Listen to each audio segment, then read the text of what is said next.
मास। लोमस ऋषि से देवदूती प्रश्न कर रहा था कि ब्राह्मण और पिशाच की योनि कैसे छूटी। तो ब्राह्मण की हमने पहले सुना चुके हैं, अब पिशाच की योनि कैसे छूटी और वो पिशाच कैसे बना वो सब हम सुना। लोमस ऋषि कहने लगे कि जिस पिशाच को देवदूती ने मुक्त किया वह पहले द्रविड़ नगर में चित्र नाम वाला राजा था। वह बड़ा सूरवीर, सत्यपरायण तथा पुरोहितों को आगे करके यज्ञ आदि करता था। दक्षिण दिशा में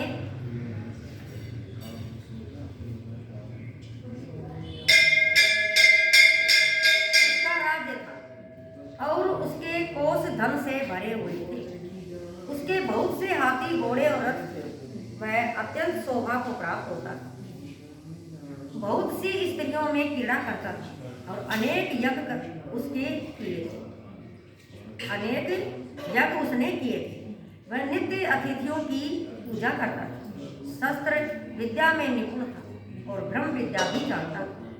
ब्रह्मा विष्णु महेश तथा सूर्य की पूजा सवेद किया करता था। वह जंगल में भी स्त्रियों से घिरा हुआ क्रीड़ा किया करता था। एक बार वह पाखंडियों के मंदिर में गया और वेदहीन भस्म लगाए हुए महात्मा पाखंडियों से इस राजा की बातचीत। पाखंडियों ने कहा कि हे राजन, शैव धर्म की महिमा सुनो। इस धर्म के प्रभाव से मनुष्य पाप को काटकर मुक्त हो जाता है। सब वर्णों में शैव मत ही मुक्ति का देने वाला है। शिव की आज्ञा के बिना दान यज्ञ और तपों से कुछ नहीं बनता। शिव का सेवक होकर भस्म धारण करे जटा रखने से ही मनुष्य मुक्त हो जाता है। उसको बहका दिया उन पाखंडियों। जटा धारण करने तथा भस्म लेपन से ही मनुष्य शिव के समान हो जाता है। इसके बराबर कोई पुण्य नहीं है। जटा भस्म धारण किए हुए सभी योगी शिव के सदृश होते हैं। अंग धड़ंग, अंग जड़, नपुंसक तथा मूर्ख सब जटा से ही पहचाने जाते हैं। शूद्र वर्ण के शिव भी पूजनीय है। विश्वामित्र क्षत्रिय हो कर तप से ब्राह्मण हो गए। वाल्मीकि चोर हो कर उत्तम ब्राह्मण हो गए। अतएव शिव पूजने से किसी बात का विचार नहीं, तप से ही ब्रह्म तत्व प्राप्त होता है, जन्म नहीं। इस कारण शिव का दर्शन उत्तम है। शिव का तथा शिव के सिवाय दूसरे देवता का पूजन है करें। शिव तपस्वी को विष्णु का त्याग करना चाहिए। शिव तपस्वी को विष्णु का त्याग कर देना चाहिए, ना ही विष्णु की मूर्ति का पूजन करना चाहिए। तो बता दिया कि शिव जी की पूजा करो और किसी देवता की मत करो।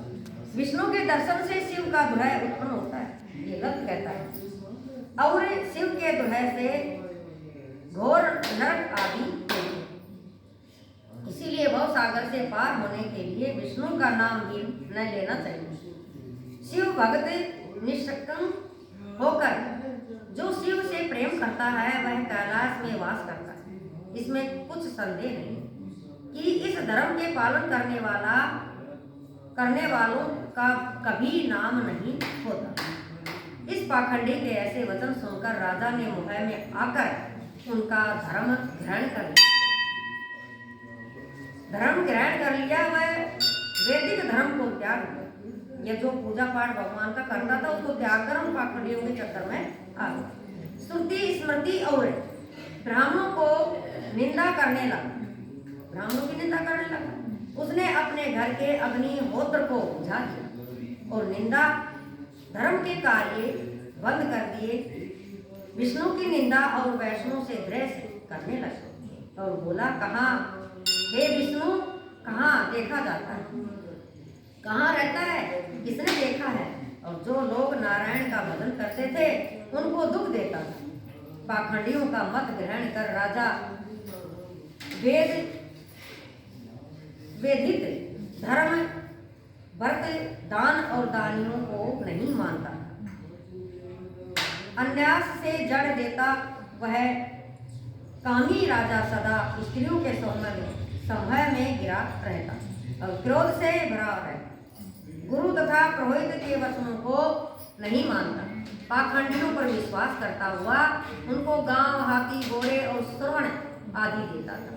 उनके सब कार्य करता, भस्म धारण करता और मस्तक पर जटा रखता था और जो कोई विष्णु का नाम लेता उसको वध का दंड दिया जाता। यह ढूंढी पिटवा दी थी कि उसके घर से ब्राह्मणों तथा वैष्णव से उस देश को छोड़ दिया जाए और दूसरे देश में चले। सारे देशवासी केवल नदी के जल से जीते, जीविका से दुखी होकर वृक्ष आदि नहीं लगाते, नहीं खेती करते। प्रजा अन्न के प्रभाव से गला सड़ा अन्न भी खा लेती है। आचार, विचार, अग्नि, क्रिया सबको छोड़कर काल रूप की तरह वह राजा शासन करता। कुछ काल पश्चात उस राजा की मृत्यु और वैदिक रीति से उसकी क्रिया भी नहीं की गई। उसे यमदूतों से अनेक प्रकार के दुख उठाते हुए कहीं लोहे की कीलों पर से चलना पड़ा और कहीं जलते अंगारों पर चलना पड़ा। जहाँ सूर्य अति गिरव था और न कोई छाया का वृक्ष था, कहीं लोहे के डंडों से पीटा गया, कहीं बड़े बड़े दांतों वाले भेड़ियों और कुत्तों से कटवाया गया। इस प्रकार दूसरे पापियों का हुंकार सुनता हुआ वह राजा यमलोक में पहुंच गया। बोल उमावर महादेव